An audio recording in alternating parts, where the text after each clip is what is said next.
What a magical moment. Well, I am so excited to be back here with you all because you all selected the topic for today, which is around myth busting. So let's go ahead and get started. Myth busting time. We will have a book signing after this session, so I wanted to make sure that you knew that as well. And we are going to do some fabulous things. We have 2 guest speakers today that are going to knock your socks off, a branding expert, and towards the end, we have someone with a Bionic AI-powered arm. You have to stay to see it. But let me start out with a story. You know I like my stories. So I have 2 daughters. I don't know how many of you have children. And every Sunday, we have a tradition.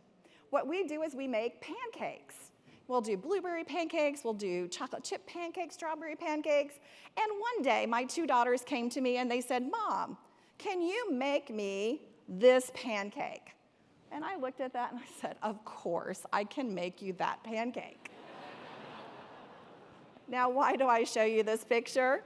This is where we are. You guys are still laughing. It's not that bad.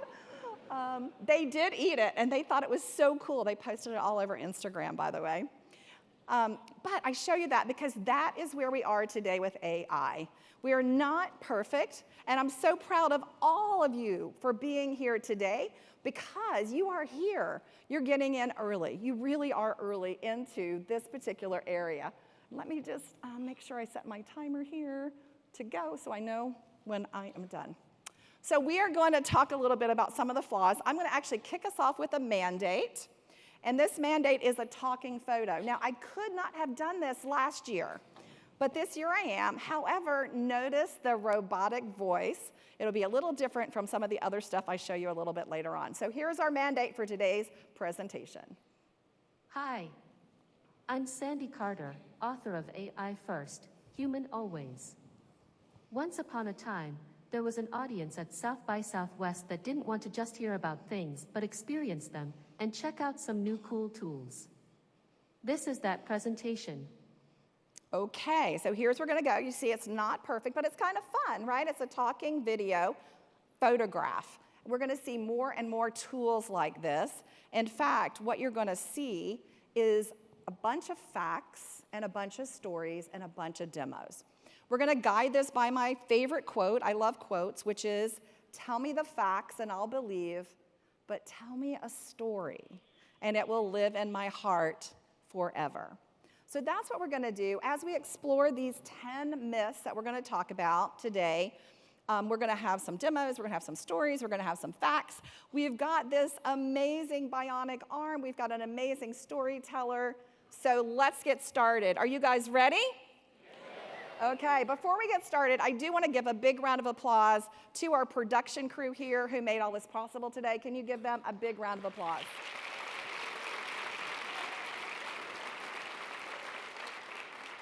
Okay, I do have a lot of content. That's what you told me you liked. You voted for Mythbusters. So we are going to go a little rapidly. Myth number 1. AI is just technology, right? You heard Hugh. The next big thing is quantum. So is this just a trend? The reality is AI is here to stay. It's going to transform every aspect of our lives. In fact, it already is. If you think about it, just a couple of examples. Netflix. How many of you have Netflix? All of the recommendations, everything that they do is powered by artificial intelligence. My former company, Amazon, robots in the warehouses. We also do recommendations, all driven by AI. Even summaries of the reviews now, driven by AI. So we know this is already happening today. And some cool new examples of that will come here in just a second. First, the facts. So I love to look at the potential that's coming from this space. McKinsey says that 13 trillion, that is a T, not a mistake, $13 trillion are going to be added to the GDP by 2030 from AI alone. And it's all around some of these cool new things that are happening out there. UPS. Yes, you see that picture over there? That was my house at Christmas, all those packages. And I was so happy that the UPS drivers were doing their driver optimization using artificial intelligence. It plots out the most efficient route for them using AI. It warns them real time about road closings or traffic so that they can get my packages and your packages there in time. But wait, you may be thinking, UPS is a big company, Sandy. My company is small. So I want to know, what can we do for small companies? So as Hugh said, I work for a company called Unstoppable. We are a startup, we are a unicorn, but we are smaller. But we're using AI to transform our customer support, to punch above our weight class. In fact, 20% of the questions that our 2.1 million customers ask us today are answered with AI. We think we can get that number up to 80%. And guess what? Our customer sat actually went up when we started using AI. Now, here's a story that just broke yesterday. This is a rock, yes, that's how you say it, a rock VC, transforming the way finance is done, but maybe the way companies are built too. It's a company only of AI. It raised $800,000 in December, and they just published their results yesterday. No emotion, 57% returns for those who invested in their fund. All AI driven. Now they're going to raise $10 million. Now let's also have some fun because it's also transforming entertainment and music. I had a chance to talk to will.i.am at Davos, and then again yesterday if you saw his presentation. He's so excited about the way it's transforming music. So this is a song I wrote. Well, me and AI wrote together. I played it in pop, I did it in jazz, but because we're in Texas, let's play it in country western, and it's written just for you.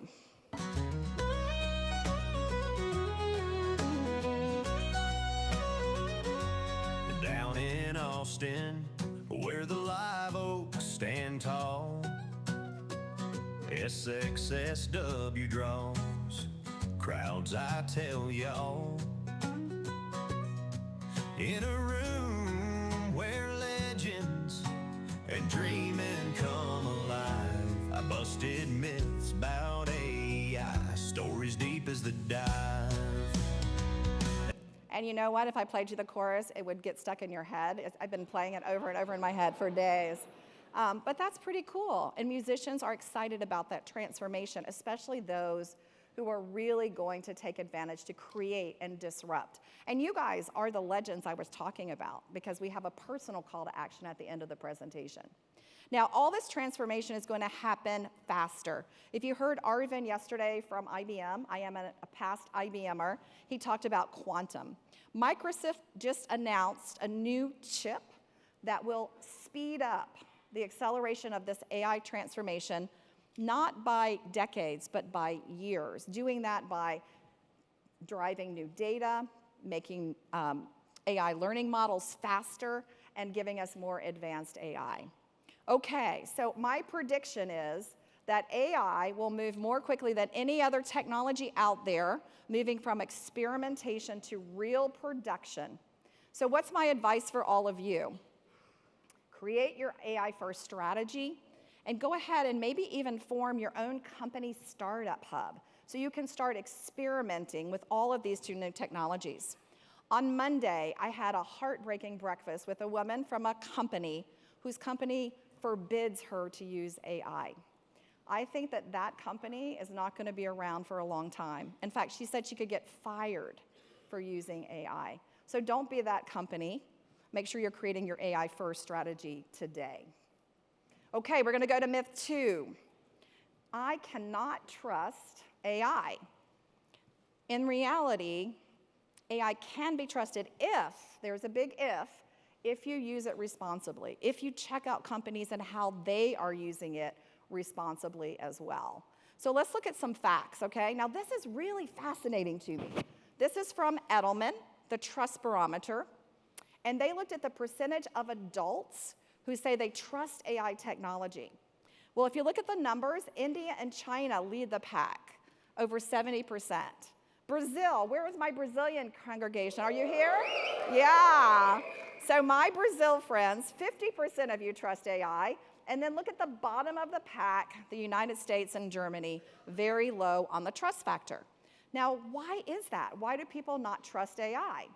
Well, here's a great example. Did you guys catch the picture of the Pope in his Bauman jacket, that really expensive $3,000 Paris branded jacket? It went viral. I even reposted it. It was reposted over 5 million times on social media, and it turns out the Pope came out and said, hey, that's not me, this is a deep fake. It was so impacted that when I posted my real picture in a puffer jacket on the red carpet in Los Angeles, people said, oh, that's a fake picture. It's not real. So why is that? So if we think about it, AI can't be trusted for 3 core reasons. One is bias that's out there. If you can eliminate the bias, then you can trust it. Think about some of the recruiting tools we've seen, transparency of data. Think about some of the healthcare solutions that are 77% accurate diagnosing liver disease, but only for white men, only 22% accurate for women, 5% for people of color. And the security. You know, we just had that big deepfake voice that went around and fooled a lot of the elderly out of their money. So these are the things we have to overcome. So one of the things, I think I mentioned at the first, I used over 100 different AI tools for you. I'll show you the complete list at the very end. And I picked out 2 here in the trust area that I think are pretty interesting. One is called, it's a startup, it's called CrowdGen. And I don't know if you can see it. I know it's probably hard from the back of the room, but what it's doing is it's creating an invisible watermark. This is a combination of artificial intelligence with blockchain, so you can actually officially own a picture, own quotes, own your website content. And what it also will enable you to do, if you put it on your website, you can block AI from scraping all of your data as well. Increasing trust, because now you know what pictures are true, what quotes are true, what's true out there today. And then another interesting company that I found that I think is fascinating is called Authentrix. We actually have some of their team here on the front row with me today. They've focused on the trusted data in training and how they can surgically remove anything that's not true and have the system kick up again very quickly. So on the left-hand side, you see this example. The military is training on over 100,000 pictures of F-4s as differentiated from F-11s, F-12s, F-15s. 10 million parameters on those planes that you have to diagnose. You can see that little graph there. It shows you all the places where AI and the training mechanism got it wrong. Said this is an F-4, but it was really an F-11. And that's probably because of the slant of the pictures and a whole set of things. But on the right, because of Authentrix, they went in and they surgically removed those errors and were able to jumpstart this immediately so you can move on, trusting the data that you have. These are just 2 of the areas. I believe that we will soon have a trust certification that companies will look for when buying products from other companies. It'll be a competitive differentiator for an AI agent, for example. So my advice here, I've been working for some time on something called a trust equation and working with companies to measure this on a monthly basis. That trust equation looks at transparency of data. Is the data broad? Have you disclosed what you trained this agent or this model on? Reliability. I'm working with some companies where they have to look at compliance. You have to be able to repeat something for auditability. The security of the data. And then, of course, every model has some level of bias. How do you reduce that as much as possible? And then as well, finally, the risk as well. Okay, so that's myth 2. You guys ready for the next 8? How's the pace? We're going okay? Looks good? Okay. So this is a #1 question I got. In fact, I've done 4 other sessions this week. #1 question, AI is going to replace my job. Is that true or is that false? Well, the answer is it might. It might replace your job, but there's going to be more transformation of jobs with super agency than we'll see jobs lost. Let me show you first what the numbers look like. What are the facts? So this is a report from the World Economic Forum. It's 212 pages, but it's really worth a read through it, or had one of your AI tools summarize it for you. Here, what you can see at the bottom is they do say 92 million jobs will be displaced. 92 million, mostly on the automation side. In the middle, you'll see all these jobs that will have super agency. You're going to be hearing that word a lot. It just means humans working with AI. So you're augmenting your capability. And then at the very top, there's 170 new jobs that are going to be created that I think will be interesting. The report lists hundreds of them. I just pulled out the top 5 here. The top 5 happen to be a lot of the technical ones around data and AI specialists. And then on the ones that will be displaced, primarily those that can be automated today and have that automation capability. Now, this term super agency is really important because it really talks about the control, influence, and capability that you have, people not just using AI, but really deeply integrating it into your own workflow as well. Now, super agency, I think, is really important. McKinsey also has a new report, came out in 2025, that said 60 to 70% of occupations today will not be eliminated, but will be supplemented with AI. So hopefully you're thinking, okay, I need to get really good at AI because that's where the vast majority of jobs will be. I have a couple of examples here, companies that are doing this really well. Bank of America, believe it or not, they were my very first customer out of college. They have done a really nice job assessing where they're headed with AI, looking at all the new jobs that will be created and helping a plan for their employees to upgrade to it. But it's not just big companies like Bank of America. Safety Culture from Australia is also looking at this too. They did a really cool thing. They're using AI to create personalized education plans for each of their employees, showcasing upcoming jobs that could be created in a year, 2 years, helping them get those skills. The same is true with TFAS, another financial company. They are also not only looking at trust in their data, but also training their employees. So there's a lot of opportunity here. My prediction is that job transformation will be greater than job elimination. My advice is for all of you, close your eyes, imagine what new role you want, and then dissect it, figure out what new skills do you want, what AI tools are you going to use to get there, and also pay attention to those roles that will be eliminated. You have a heads up. I just read a report that said 60% of our roles today did not exist in 1990. 60% of our job today did not exist in 1990. Okay, let's go on to our next myth, and you'll see here I actually combined them. As I did my reviews of the presentation, people were like, oh, these two are so close together.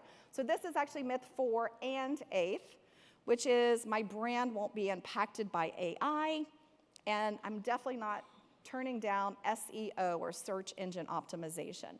Now, this was a little surprising to me. I was speaking to a group of CMOs, and when I was speaking to them, the CMO said, Sandy, campaign management is going to be automated, performance management and marketing and all automated, but not my brand, not my brand. And so I said, I think every brand is going to be impacted. First, let's do a little deep dive on the facts. So did you know, this just came out from Marketing Insights, 45% of people surveyed said the #1 place they go today to learn about your brand, whether you're small, medium, or large, is an AI tool. Not search, not your website, an AI tool. And 25%, Gartner's projecting 25% reduction by next year in the number of Google searches, read that as SEO, search engine optimization. So let's look at that SEO one. I think this is really fascinating. SEO is going to GEO. Have you guys heard about GEO? Generative Engine Optimization. I love how they just kind of switch the S to the G, you know? So this is going to be really interesting. Already today, I'm looking at how to optimize my company, Unstoppable, for that generative engine optimization. I was using some of the deep research from Grok and from ChatGPT, and I found that they show you all of the sources they go to. Guess what? Reddit's the top of the chart. I started a subreddit for my company. Guess what else is atop a chart? Wikipedia. I had no idea. Wikipedia is being searched a lot. So we just applied for a Wikipedia page. I actually have a couple tools in the back to show you how to write a great one generated by AI. And we're also seeing so many other things like numbered lists. HubSpot does a great job on this, and it's why they're showing up in all of the Gen AI tools, especially for CRM. So this is one thing that we're going to see happen, this moving from SEO to GEO. Now, let me tell you a story, though, about your brand. So Disney, I love Disney. I've been to Disney so many times. This time I went to Disney and I saw this light in the fire department. And I was curious, like, what is that light? So what do? Of course, I'm a geek. So what I did was I put that picture into ChatGPT. And guess what? Out popped the entire history of that light. It was originally used to showcase that Walt Disney was in the park. Now it's in honor of him. It told me about the whole experience around it. Then I stuck it into Grok. And Grok not only had the picture, but it gave me a social media caption that I could instantly post and told me about other experiences nearby. Now imagine AI has impacted the Disney brand. 40,000 people a day do what I just did. So I'm not the only geek out there. This absolutely impacts your brand. Disney's not the only one. Farfetch, which is a luxury brand, is also doing this. I love the way they're using it. Have you guys ever got those AI nudges? You know what I'm talking about? You go put a bunch of stuff in your cart and you forget about it. Am I the only one who does this? And then you get this little nudge. Hey, Sandy, that item's getting ready to sell out. Hey, Sandy, you have great taste. You need to go grab that item. Those are called AI nudges. They're nudging you to potentially remember what's in your cart. They also do curated product suggestions. And I love this. They just published that 75% of their purchases on Farfetch are influenced by an AI-driven recommendation or one of those nudges. Pretty interesting, right? Okay, so the prediction here. AI-powered one-size-fits-all marketing is gone. By 2030, we won't do that, even if you're marketing now to a segment. What you need to be doing is hyper-personalization, marketing to one person, creating that experience for them. So my advice is each of you should ask yourself, for your company, for your product, how will I use AI to my advantage? Look at Disney, how simple, or with an AI nudge from Farfetch. There are so many possibilities here for all of us to use and leverage in our marketing and branding. And don't forget GEO and that particular generative engine optimization that you also need to do. I've got some extra material at the back of my 10 tricks for optimizing that GEO too that you can leverage as well. Okay, so we're about halfway through. You guys still with me? Okay, this is one of my very favorites. AI implementation is too complex and too hard. I hear this a lot from my friends. I actually just got asked by the woman who cuts my hair, can you help me learn about AI? And the truth is, it's actually getting easier and easier every single day. There are all these tools. I'm going to show you one today, but I did check out about 17 for you, where everyone can become a developer. In fact, one of the guys who works for me wanted to create a tool that he said would reduce his work and his team's work by 50%. But I couldn't put an expensive developer who's developing for my customers on that particular internal project. So I said, hey, here, go. We have an AI budget for each employee for each month. Go try out some tools. And you know what? He built it himself. He'd never done any coding before.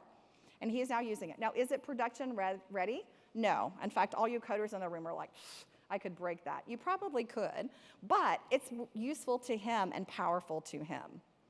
Now, this is now known as Vibe Programmer. So as you're walking down the streets here, go around and say, I'm a Vibe Programmer. It's a new hot, cool term, which basically means you're using AI for a lot of your programming out there today. Now, the facts. This is the #1 use case of AI that has the most usage. It just surpassed AI companions. It's growing at 30% year over year. It's super powerful. But let's see, how can a phenomenal marketeer use this? I would like to bring up on stage Mark Schaefer. He is a branding guru, a marketing god. He has done such incredible things in the marketing space. Just wrote a book called Audacious. You have to buy it. Mark, can I welcome you to the stage? Hello, South by friends. Thank you, Sandy. Hello, Mark. So 1 year ago, I was afflicted by COVID for the third time. Now, the first time I got it, I was really sick. It was March 2020. I was an early adopter. But thankfully, last time, it mostly affected my voice. I was coughing and hacking so much that I lost my voice. I couldn't speak. Now, this slide here shows my podcast. I've had this podcast for 14 years. I've never missed an episode. And now I couldn't speak, but I could write. And I had been experimenting with a technology called 11 Labs. I had written several marketing books. Audacious is a number 11, and I narrated these books. So I was able to upload the audio files from my audiobooks into 11 Labs, and it learned how to speak like me.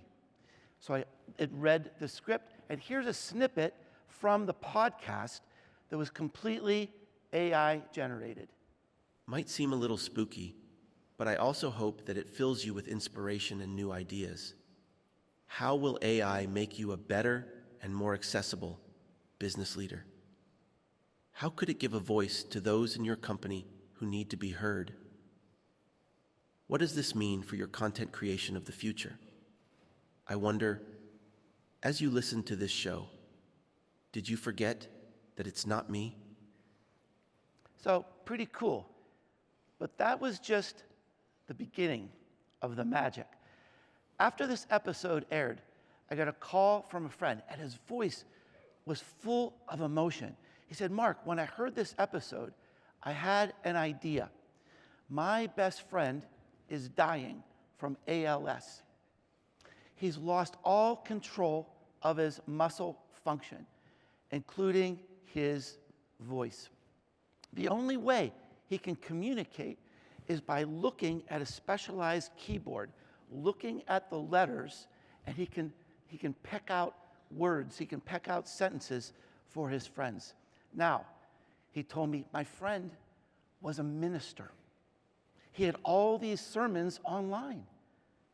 I uploaded his sermons to 11 Labs and trained his new voice. And now, for the first time in 3 years, he can send voice messages to his family and friends. And he was like sobbing as he was telling me this. Now, I assure you, I have never written a line of code in my life. I'm a marketer. My friend is a marketer. He's never written a line of code either. But it just goes to show that today, everybody can be part of this world of magic. Every person in this room can use AI to create miracles. Thank you so much. Thank you, Mark. Thanks, Andy. Did great. Thanks. Mark, just turn around for 1 second. What Mark didn't tell you is that he has dreamed on being on the stage for a while. He heard Brené Brown, I'm sure you guys, and he wanted to be on the stage, so I had the opportunity to invite him. So give him a huge round of applause for being here. Thank you. Okay, so let me now show you, like I said, I tried out all these great tools for you. I wanted to show you one of the low-code, no-code tools. Now, I did practice this in the back of the room. It's going to be a little hard to see. I apologize for that. But take a look at this later on the video, and you'll see how easy it is to write code yourself. So what I wanted is I get tons of messages on WhatsApp. I use WhatsApp a lot. A lot of people will say, hey, Sandy, can we have a meeting next Wednesday? Can we do this next Tuesday? Or even my girlfriends will say, hey, can we go shopping? So I wanted a tool, an AI assistant, to take those WhatsApp messages and help me get those on my calendar. So I started with this tool called AI Explain. They have a no-code tool for people like me, not coders. It's called Bella Spree. And you can see the interface is quite easy. If you can see it, I'm sorry for those in the back. But the really cool thing here is I just said, hey, I want to build an AI agent that'll take my WhatsApp messages from voice to my calendar. Now, it also asks me, hey, what do I do about conflicts? I just say, hey, ask me about it. Now, look at this. It says in order to do that, I need 4 very technical things. I will go and check your computer. If you don't have them, I will create them for you. Super cool. So here it is. I gave it some messages to play with. It's now going to test out these messages. You can see it's listening to one right now on WhatsApp. My girlfriend asked me, you want to go shopping on Sunday? Of course I do. And so now it's being added directly to my calendar. Isn't that cool? And the coolest thing is all of you can do that too with tools like this. What'd you think? Wasn't that cool? Yeah? I think it's really cool. So I think in the future, there will be companies that have programmers managing AI agents. I think a lot of us who are not technical are going to be able to use these no-code solutions to create solutions for us for areas that cause us pain or discomfort that we need to use. I think this is really cool. So my challenge for you, my advice to you is, I'll give you my list of tools at the end, try out AI Explain at others, identify one no-code platform and try it out. See if you can do the calendar, something very simple, try it out and see what else you can do with this. You'll notice one of my themes is try things out, play with them. This is not something you can brainstorm or just listen to me talk about. It's something you have to go and get your hands dirty to really figure out how this stuff works and the power that it brings. Okay, myth number 6. I know some people think this is boring. I love it. It's data. I love data. Data is a fuel for AI. So if you do think it's boring, stay with me for just a few minutes. So the myth is any data, even generic data, will work. In fact, I just had lunch with a member of a Fortune 100 company here. And she said something to me that really stuck, that fit with this. She said, you know, I've been using these generic tools, and they're 85% accurate, and that works for us. So it just kept, I kept thinking about it. Well, maybe for customer experience, if you're trying some things out, maybe 85% would work. For my calendar, 85% will work. But then I followed it up with a discussion with a friend of mine who's using AI in supply chain. And I asked him, what if your data was only 85% accurate? He said, I would lose $1 million a day. I then ran into my friend who's in finance, and she told me I would be in an orange jumpsuit because I would probably be thrown in prison at 85% accuracy. So what we need to do to get stronger accuracy here is we need to combine that generic data with company-specific data. I believe that data is more valuable than code today. So let me show you the facts. One of these comes from McKinsey, one of these comes from MIT. Both kind of came to the same conclusion. McKinsey said that 30% more revenue is generated if you have a larger data set. And MIT said 26% more accuracy when you train on larger data sets. So you need to combine some of that generic with your company specific, always looking at the T's and C's for anything you're doing. Let me tell you a couple of stories here. So Levi's, I love Levi's. Anybody else love Levi's? I love Levi jeans. And so one of the things that they did is they combined some of the data that they were getting from generic learning models with specific data, and they identified a trend. They identified this trend of loose-fitting jeans. Now, being able to do that from this enhanced data enabled them to change their inventory, their purchasing, their promotions to capitalize on the loose-fitting jeans. And I have to say, I do think they have the very best loose-fitting jeans out there today. Now, let me tell you my next story. I, last year at South by Southwest, was a judge at the South by Southwest startup competition. There were hundreds and hundreds of startups, and the one that won was Autonomo, which is based here in Austin, Texas. I became friends with the founder, who is sitting right here, Callie, raise your hand.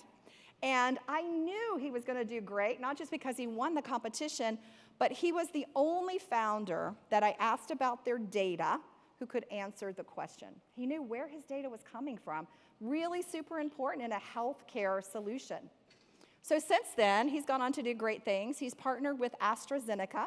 They now have AskMed.ai. And what's the secret sauce?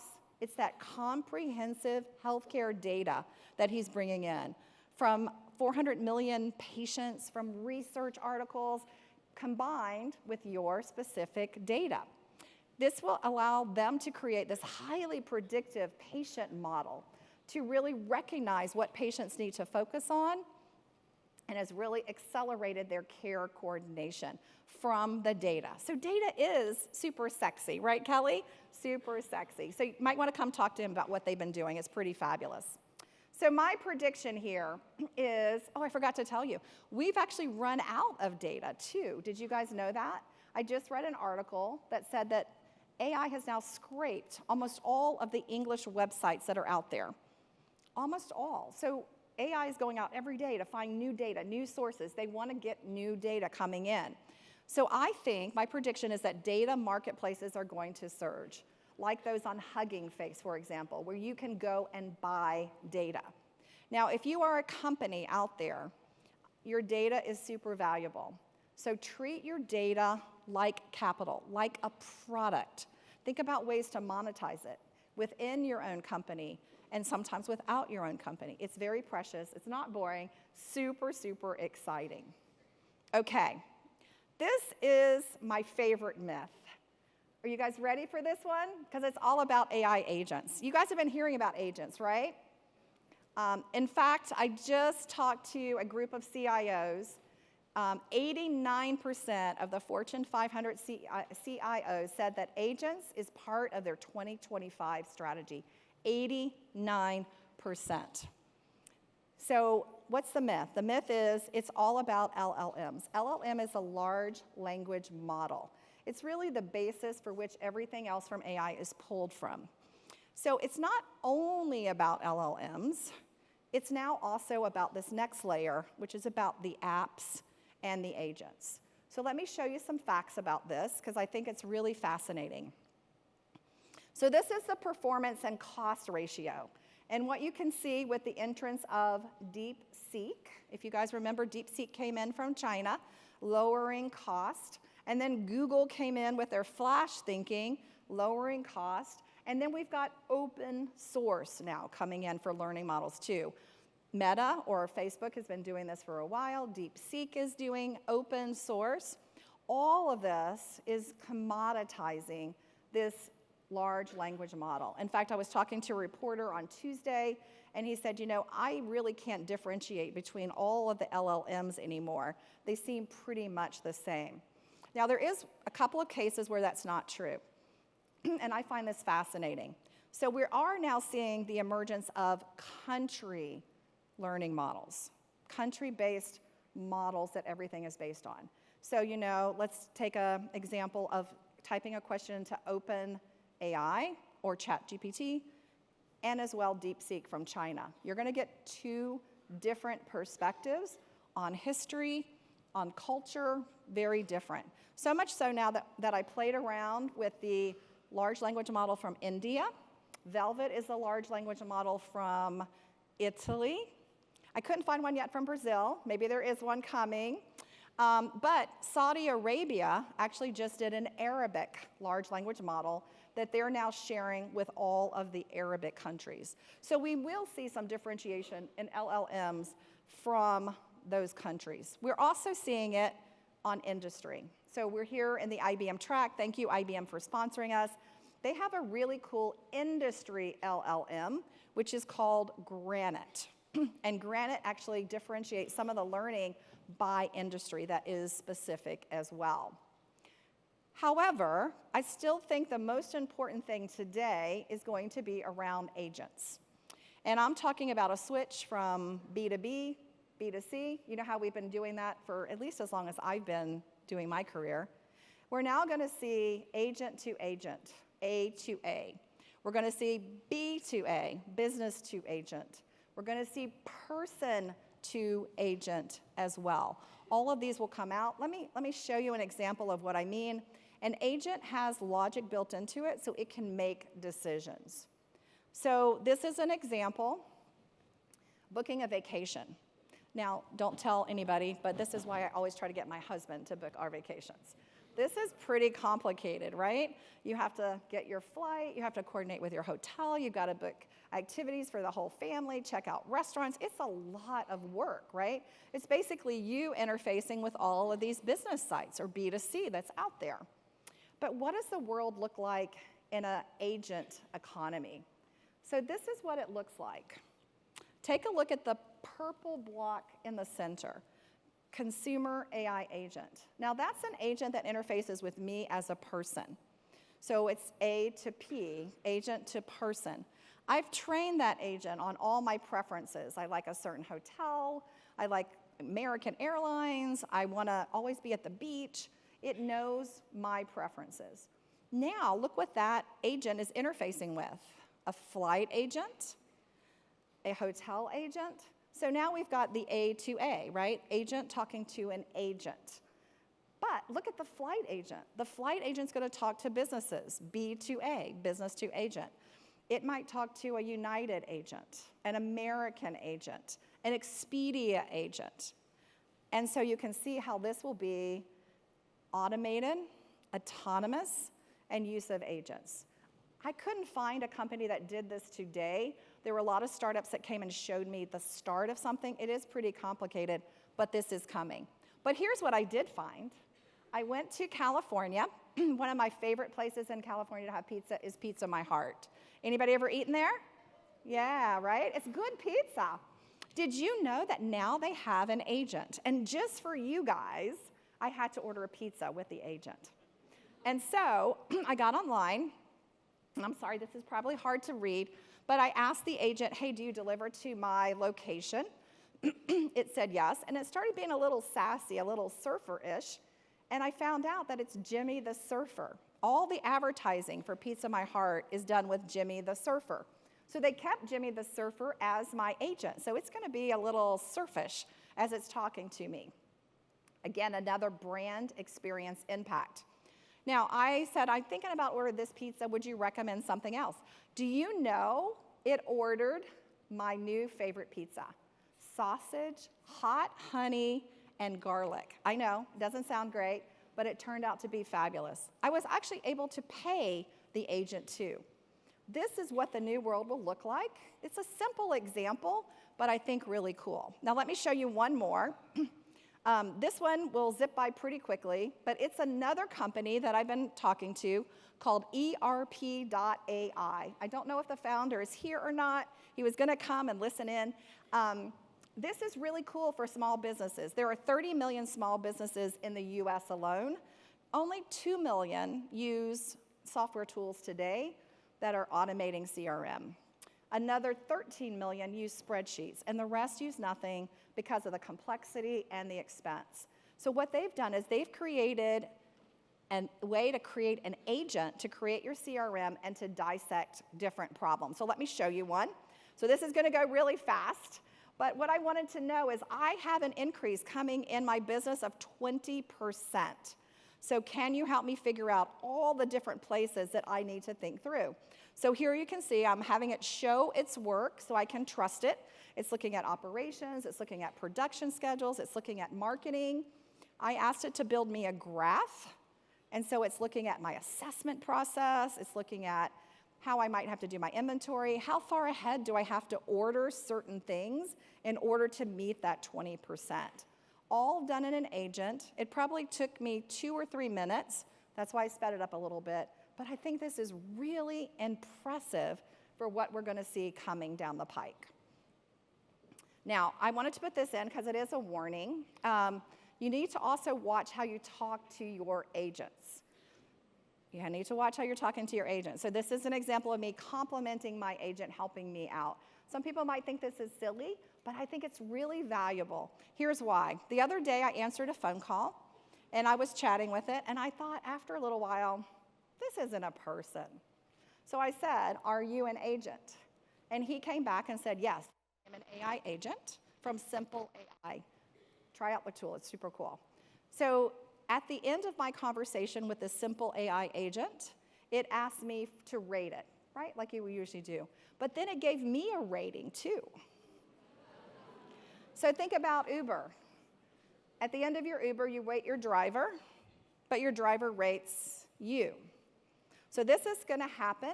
The quality of service, how you get treated, may come back to the way you treat your agents. So don't do like the guy sitting to me yesterday. Literally, he was sitting there in the Marriott, and he was mad, and he's like, I hate you, ChatGPT. You didn't give me the right answer. I was like, whoa, you need to be careful with this. So my prediction is by 2027, we will have an A-to-A economy, an agent-to-agent economy. Some human intervention will still be there, but not a lot. So my advice to you, try AI agents out. And this is a challenge I gave to my team. I asked my team to each have one AI agent working for them doing something by the end of the year. My team took it on. They love it. They're playing and practicing. I do give them an AI budget monthly in order to do this, but I think it's a fascinating experience that you might want to try. Okay, we're coming down to the end. This one is one of my favorites. The myth is that it is all about the software. AI is all about software. Most of the demos and everything I've seen so far have been software. But I think where we're headed, the reality is it's going to be software plus the physical, plus the hardware. The next phase will be humanoids and robots. In fact, at CES, I'm a Ford's contributor. I got to sit down and have lunch with a humanoid. They trained it on all my Facebook, all my posts that were coming in. It had a conversation with me that I could not, after about halfway through, I actually thought I was talking to my best friend. And this is really growing. I looked at the facts around this too. It's not just a gut feel. By 2032, this is actually growing faster than the no-code solution, which has dominated AI usage to date. I just put this little picture up here. Anybody who was in my session last year knows that I talked about last year a company in Silicon Valley that had a humanoid that delivered your pizza, served your pizza, and washed your dishes. This is coming true today. In fact, with my favorite basketball team, the Golden State Warriors, they're using robotics today. You can see here, this is Stephen Curry, robots running around the NBA. Even, they have 5 robots that now run plays for them in the NBA. It's super cool. But you guys don't want to see videos, right? You want to see the real thing. So I have for you today, and I do want you to give him a standing ovation, Dale DeMasi from Bionic. And he's going to talk about his bionic arm that is driven and powered by AI. Dale, come out to the stage.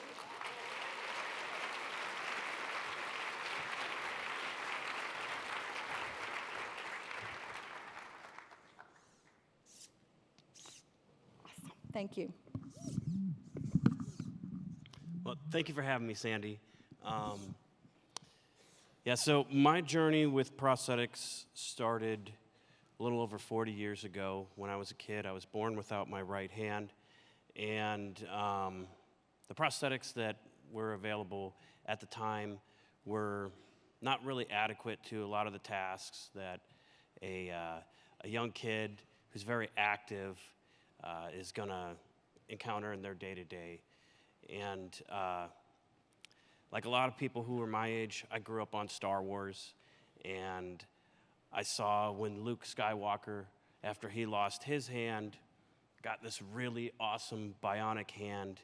And as a kid, I thought, someday I'm going to be able to get an arm like that. And I got really discouraged with the state of prosthetics, the really slow advancement in that technology. And it led me to be really disillusioned, and I didn't wear a prosthetic arm for over 30 years. And I decided to move into the advocacy space to try and help just make a little nudge, change the world in the right direction. and I was doing a film on how advanced bionic technology is unlocking human potential. And I ran across a company called Bionic, and met the founder, who introduced me to a bunch of people who wore the hand on a daily basis, and I was documenting their stories. And throughout that process, I kind of came to a point where I said to myself, man, I can document this and help these other people tell their stories, or I can experience this for myself. So the great thing is it's a Medicare-approved device, so I was able to get my insurance to cover it. And then on one of my subsequent trips out, the gentleman you see in the picture there, Adil, the founder of Bionic, I came out, I surprised him and showed him that I have the arm as well now. And it was that inspiring story from the other folks who told me how it was benefiting them that really made me want to reach out and become part of helping spread that awareness and share that with the world. And so now it comes full circle. I got this cool bionic arm that lights up, shows how it works, and I travel around with Adil and talk about how the technology works, how we're trying to change the world, push the needle a little bit further in the right direction, and how we're trying to get this technology to the people who need it the most. We've started an ability fund where through donations, the people who can't afford it, we provide it for them at no cost.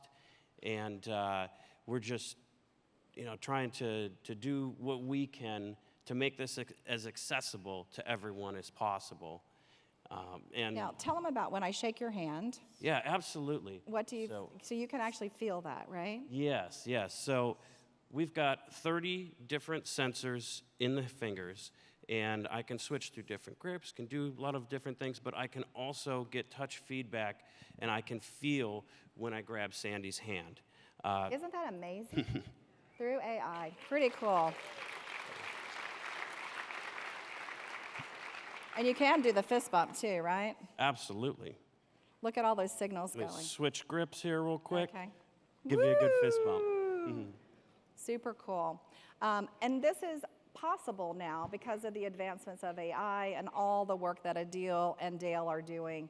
It's pretty awesome. What do you guys think?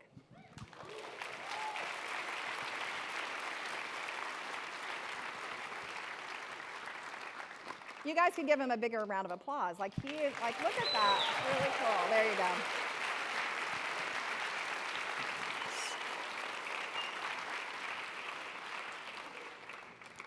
It's amazing what's happening today in AI on the physical side, and it's just starting today. So my prediction in this space is that by 2030, now I have to say Adil, who's the CEO of that company, said, 2032, Sandy, so you might want to go with his estimate. I think humanoids will be a part of the mainstream of our workforce. My advice for you is this is future, but go ahead and start thinking about it and deciding how a robot or a humanoid could be used in your customer-facing work or your logistics as well. Okay, number 10. You guys ready? You still with me? Okay, we just have a few minutes left. The myth is I cannot keep up. Last year we called this exponential baby, but you guys told me it's only getting faster, right? It's like Alice in Wonderland, the book I read to my daughters, where Alice says, I have to run twice as fast just to stay in place. I will say everything is moving fast, but there are some things that you guys can do to keep up with everything happening in AI. So there are some really cool things. So first, hands-on learning, playstorm, don't brainstorm. Play with the technology. Network with experts. Every month, I'm in a CEO roundtable.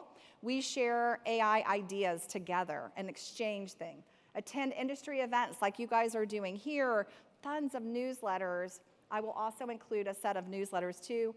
In the center, look at this. This is off of X or X Twitter. This is Robert Scoble. He has created public list for 6,600 companies in AI. So that's where I found a lot of the cool companies I showed you today, and 22,000 people and companies who are using AI. Another great way to stay in touch. But here's what I decided to do. So I just wrote this book called AI First. And I was thinking, you know, if you know anything about publishing, you have to put pens down 9 months before you publish. And so many things have happened since then. And so I wanted you guys to all have the latest data. So I decided to create an AI agent for my book. So if you get my book, you have an AI agent. I train it on all the Forbes articles I write, all the new research I do, presentations like this, so that you will constantly have all the new material. I also got my hands dirty. I tried 7 different agent model builders. I can tell you stories upon stories. We don't have enough time here. But I also just learned that my book is the first book ever to have an AI agent included with it. Pretty cool. So my advice here for you is create your own AI personal roadmap, maybe even an agent. I can help you with an agent now. I know how to do it. Schedule monthly checkpoints with yourself on how you're doing here. Okay, so what we just walked through were these 10 truths. I call them the pyramid of truths. Foundationally, this is about data, having the right data. I think AI agents are now foundational, with 89% of CIOs saying they're going to use them. That trust equation, don't forget trust. Don't innovate so fast that you forget that. And then use AI to keep up, right? That's what I did for my book. I used AI to keep up. Practical AI, that's super agency for you, combining humans and AI together, and branding. That experience, you saw AI impacted experiences in so many ways. And then that AI first mindset, no code, go try out some platforms. I've tried 17 of them, so if you need help, let me know. And Geo, do you guys remember Geo? Yeah, okay, Geo is now here. And then in the future, we're going to be looking at quantum, and we're going to be looking at humanoids, so start thinking about them. But my next slide is probably the most important one, and it's a personal challenge for each of you. So let me just start with, every time you go on a business trip, you probably bring something back for your kids, right? I do. I've already bought my daughter's little plushies. A friend of mine brought his kids snow globes. Hopefully you got something for your kids. If not, there's still time. But let's think about this example of the Wright brothers' father. I spent most of my life in North Carolina and studied the Wright brothers, but I never knew this story until recently, when the Wright brothers' father brought them each back a twirly toy. That's what it was called, the twirly. And the twirly toy just kind of went up in the air and came down. And did you know, I recently found out that the main motivation for the Wright brothers to have the first successful controlled flight is they studied that little twirly toy, and that's what got them interested in flight. What a powerful story that a dad gifted his 2 kids from a business trip. So what I wanted to think about for you is, as I did this presentation, I was trying to put into it these little twirly toys that you guys could take back, and you guys could figure out how you can disrupt your personal life, how you can disrupt your professional life, how you can disrupt your company, how you can take this and be a disruptor yourselves. I think this is so important in all these things we do at South by to make it personal. And one of my other favorite quotes is, you'll never change your life if you don't start changing one thing each and every day. So hopefully you've got some inspiration today, your twirly toy, that you're going to take away from this. Just a quick reminder, we do have the AI First book signing that is coming up. If you want to come down, I'd love to meet all of you guys and give you all just a big hug, and thank you for coming today. It matters a lot to me.